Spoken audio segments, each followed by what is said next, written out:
दोस्तों, यूक्रेन जंग के बीच यूरोप का सफल दौरा करके प्रधानमंत्री नरेंद्र मोदी लौटकर भारत आ गए हैं।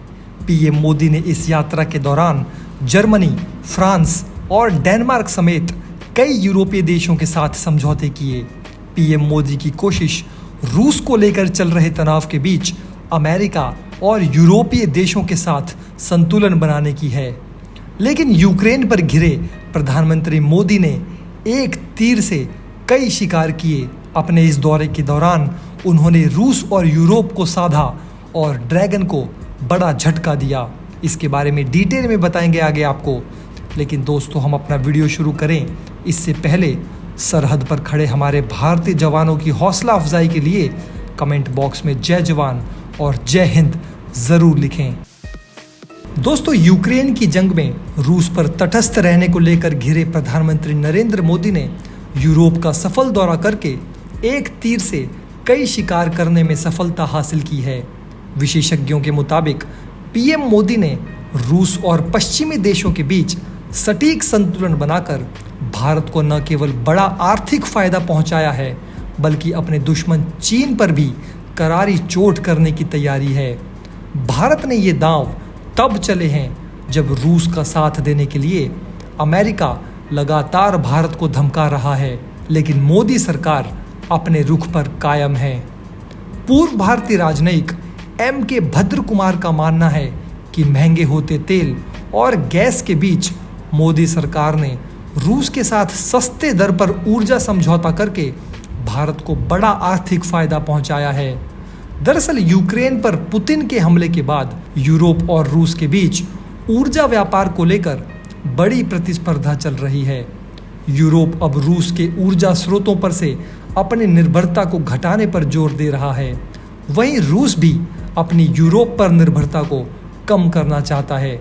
इसके लिए रूस अब पूर्व की ओर देखो की नीति अपना रहा है।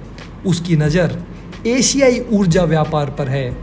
वहीं यूरोप के रूस से पीछे हटने से अब अमेरिका को यूरोपीय ऊर्जा बाजार में बड़ा मौका दिख रहा है। इस बीच यूरोप के घाटे की भरपाई के लिए रूस की नज़र चीन और भारत पर है।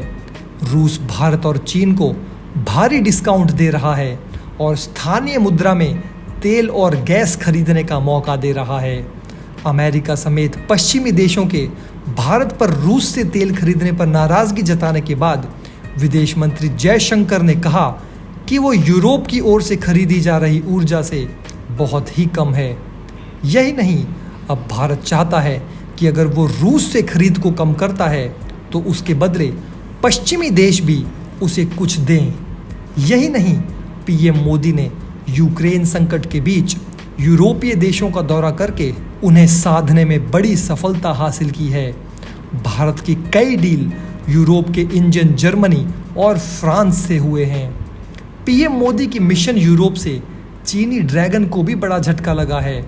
भारत को आशा है कि यूक्रेन संकट की वजह से यूरोप और चीन के रिश्ते में जो दरार आई है उसका फायदा उठाया जा सके। भारत में पूर्व प्रधानमंत्री मनमोहन सिंह ने मोदी सरकार को नसीहत दी है कि वो रूस से सस्ता तेल लेने की बजाय यूक्रेन पर पश्चिमी देशों का साथ दें। उन्होंने कहा कि भारत को पश्चिमी देशों के ब्लॉक में रहने से लंबी अवधि में व्यापार में फ़ायदा होगा। यही नहीं, चीन को संतुलित करने के लिए अमेरिका और पश्चिमी देशों का हित भारत के साथ है। वहीं पश्चिमी देश भी ये चाहते हैं कि यूक्रेन युद्ध में चीन संतुलित रवैया अपनाए। पश्चिमी देशों के प्रतिबंधों के बीच जापान ने एक रोचक कदम उठाया है और रूस के सखालिन 2 प्रोजेक्ट में 27.5% की हिस्सेदारी लेने का ऐलान किया है। जापान ने कहा कि रूसी LNG से उसे लंबी अवधि में ऊर्जा सुरक्षा मिलेगी। यहाँ भारत के लिए भी बड़ा मौका है। के भद्र कुमार कहते हैं कि भारत को रूस के खिलाफ यूरोपियन यूनियन और अमेरिका के लगाए प्रतिबंधों का तोड़ निकालना होगा, तभी वो बिजनेस के मौके का पूरा फायदा उठा पाएगा।